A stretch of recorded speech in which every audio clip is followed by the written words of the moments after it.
সম্পর্ক বলতে আমার লাগে তো 2 বছর ধরেই সম্পর্ক। আর শরম দেন না, লজ্জা করতেছে। আসলে ঠিক করে না, আঙ্গ এলাকায় আমরা বলতে তো এটা লজ্জা করে।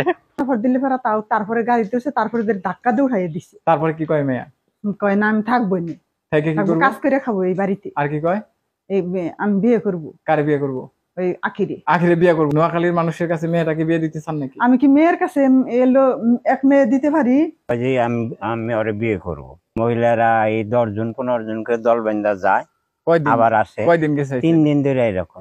বিয়ে করে রাইখা দিতেন নোয়াখালীর দ্বারে? না ভাই, খুব শরম পাই ভাই, আর শরম দেন না। ওই চৌকিদার রাতে পহরা দিয়ে আইছে। পহরা দিয়ে আইছে? চৌকিদার দিয়ে পহরা দিয়ে মেয়ে দুইটার এক ঘরে রাইখা পহরা দেওয়া হইছে? হ্যাঁ, মেয়ে দুইটা এক ঘরে রাইখা পহরা দিছে চৌকিদার দিয়ে। 3 দিন, হ্যাঁ 3 দিনে ওই একই ঘরে ছিল? একই ঘরে একই জায়গায়। রাত্রে তো এখানে 2 জন হইয়া থাকছে। আমরা ছেলেরা তাহলে কি দোষ করলাম কোনছে? না, কোনো দোষ নাই। মেয়ে ওই যে মেয়ে বিয়ে করব এই জন্যই এত দর্শক মহিলা পুলিশ আসছিল, ওকে চেক করা পর্যন্ত হয়েছে। আসলে মহিলাই লজ্জার কি? মেয়ে মেয়ে কোনোদিনই হয়।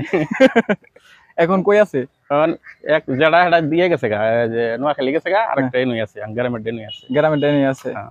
বাসা কোন পাশের বললো তাহলে? এন্ডে সামনে গেলে 2 মিনিট গেলেই পাবেন। হাইলাইট টাঙ্গাইল জেলা, নোয়াখালী বনাম টাঙ্গাইল। নোয়াখালীর বিলকিস, টাঙ্গাইলের আখি। গতকালের সমকামিতার প্রেম কাহিনী ভাইরাল হওয়া এই সেই বাড়ি, যে বাড়ির উঠানে দাঁড়িয়ে ওই মেয়ে এবং খাটের মধ্যে বসে বলেছিল বিলকিস, আমি আখিকেই চাই, আখিকে ছাড়া বাঁচবো না, জীবনেও আখি মরণেও আখি। টাঙ্গাইল জেলার ইজ্জত নষ্ট করে গেছে ওই বিলকিস। নোয়াখালীর সেই মেয়ে উড়াল দিয়ে নোয়াখালীতে চলে গেছে। আখি ও বিলকিসের সেই প্রেম কাহিনী ও গল্প আমি আপনাদের মধ্যে তুলে ধরার চেষ্টা করব। প্রিয় ভাইরা আমার, এই সেই বাড়ি যে ঘরটা গতকাল ভাইরাল হয়েছে।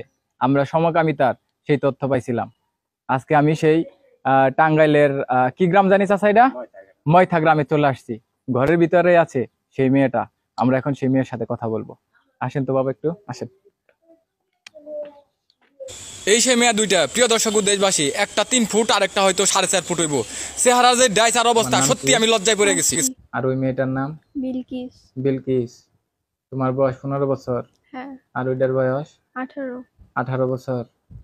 কার বুদ্ধিতে এই কাম করছো? আসলে এটা আমি জানি না, ওই এটা করছে? হ্যাঁ। এটা জানতা যে ও নোয়াখালীর মেয়া? হ্যাঁ জানতাম। চাঁদের দেশে নাকি নোয়াখালীর মেয়া পাওয়া যায়, লোক পাওয়া যায়। এইসব বিষয় তো আমি। তুমি ক্লাস 9-এ পড়ো না? হ্যাঁ। 15 বছর বয়স। হ্যাঁ। আর হেডের বয়স 18। হ্যাঁ। এর আগে একবার দেখা করছো? হ্যাঁ, একবার দেখা করছি। ঢাকাতে? হ্যাঁ। তারপরে বাড়ির অভিভাবকরা যে নিয়ে আসতে? হ্যাঁ, নিয়ে আবার কয় মাস পরে একই ভুল করছো? 1 মাস। 1 মাস পরে একই ভুল করে ফেলাইছো? হ্যাঁ। ও বাড়ি পর্যন্ত আইছে? হ্যাঁ। ও বাড়ি চিনলো কিভাবে? মানে ওই আমার বলছিল, আর আমি ওরে মানে বাসার করছি, ঠিকানা তুমি দিছো? হ্যাঁ। ও যে কইছে, ওই মেয়েটাই কইছে এই কথা না? তুমি কইছিলে ওই যে টেলিভিশনের মিডিয়ায় যে ওরে ছাড়া বাঁচম না, জীবনে মরণ ওরে চাই? ওই কইছিল? তোমার সামনে কইছে কথাটা? তুমি কিন্তু পাশে বসা ছিল। হ্যাঁ, আমি তখন কম নাই কি লিগে এটা গুজব? তখন আর কি আমার কেমন যেন একটা এই ঘটনাটা মানে একটা কেমন অনুভূতি একটা কাজ করতেছিল। আচ্ছা, এই ঘটনাটা একটা না 3 দিন ঘটছে, খুব লোকজন আসা যাওয়া করছে বাড়িতে। তখনও তুমি বলতে পারতা যে এটা একটা অপপ্রচার, ভুল হয়ে গেছে, বলছিলা? না, বলি না। তখন বলো না, ভুল হয়ে গেছে আর কি, মিস্টেক। ওই মেয়েটা যখন চলে যায় তখন কি বলে গেছে তোমারে? ওই মেয়েটা যখন চলে যায় তখন ওর সাথে আমার কোনো দেখা সাক্ষাৎই হয় নাই আর কি। আলাদা করে দিছিল আমাদের, মানে আমাদের ইউনিয়ন পরিষদে গেছিলাম তো এখানে চেয়ারম্যান আমাদের দুজনকে আলাদা করে দিছিল। আলাদা করে দিছিল? হ্যাঁ। আচ্ছা, তোমাদের মাথায় এই বুদ্ধিটা আসলো কিভাবে? নোয়াখালীর মেয়েকে তুমি কেন ইনভাইট করলা বাসায়? বলো। ওই আমার ফ্রেন্ড, তার জন্য আর কি। তোমার কয়টা ভাই আছে? আমার ভাই নাই, আমি একাই। বোনও নাই? না। মোবাইল কই পাইছো? মোবাইল আব্বু কিনে ভালোবাসে আদর করে ফোনটা কিনে দিয়েছিল। হ্যাঁ। টিকটক ফেসবুক চালানি কি ঠিক ভালো মনে করো তুমি? না, ভুল হয়ে গেছে। প্রথম একবার ভুল করছিলা, তখন বুঝতে পারো না যে এটা ভুল হয়ে যাইতেছে? মানে আমার ব্রেনটে মানে মাথায় কাজ করে নাই। এখন আমি একটা কথা বলতে চাচ্ছি। হ্যাঁ, বল। সেটা হচ্ছে, আমরা দেখি যে সব ঘটনা ঘটার পরে আবার কিন্তু তার কাছে ছুটে যায়। তোমার কি এরকম ওই নোয়াখালীর মেয়ের কাছে চলে যাওয়ার ইচ্ছা আছে? না। নাই?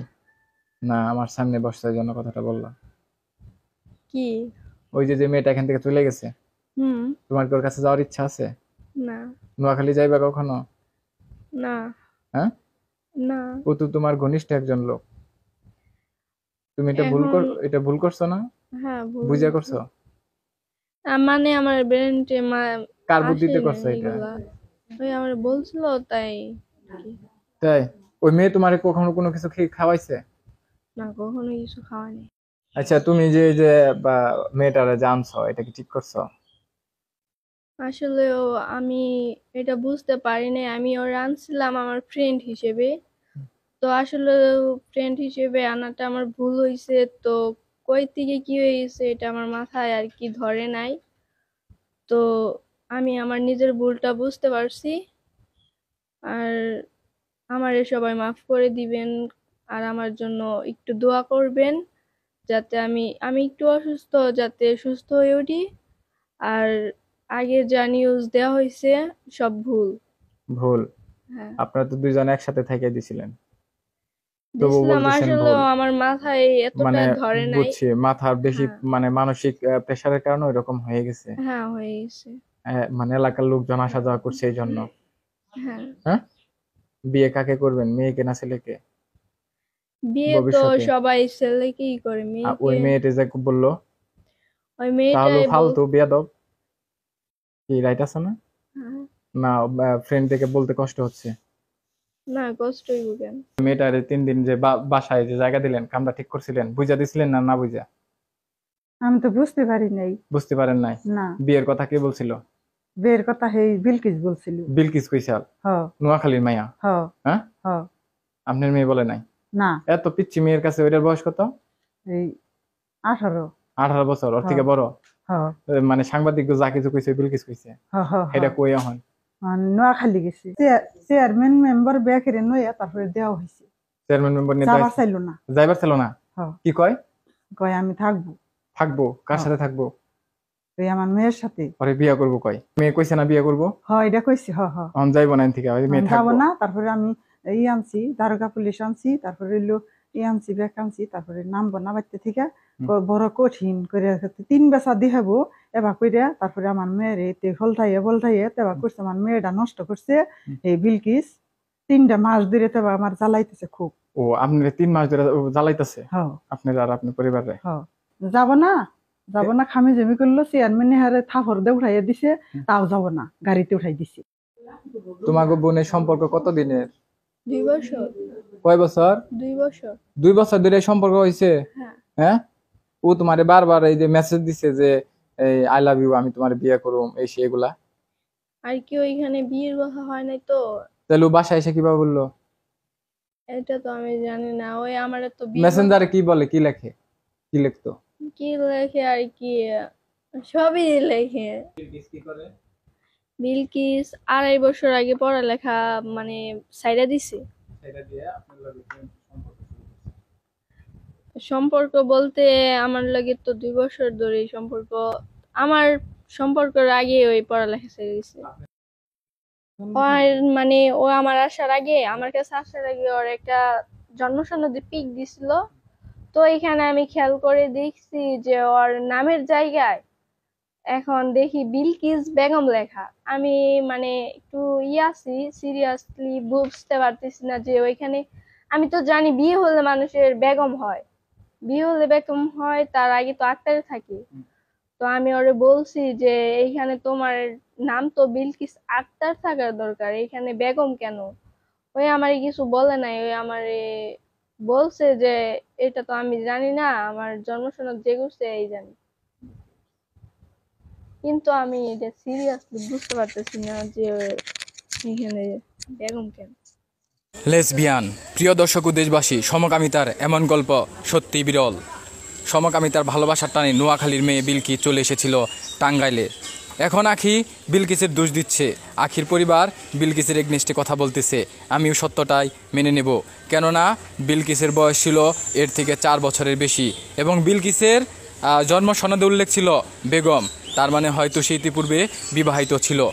এই মেয়েটি স্কুল পড়ুয়া নাবালক মেয়ে। আর বিলকিস বলেছিল গ্রামের লোকজনের কাছে শোনা যায় তারা বলল যে এই বিলকে সাংবাদিকদের আড়াল ডেকে নিয়ে কথা বলতে চেয়েছিল এবং এলাকার মা খালাদের বলেছে আমি অ্যাডাল্ট মেয়ে, আমার সাথে কথা বলতে হলে সাবধানে কথা বলতে হবে।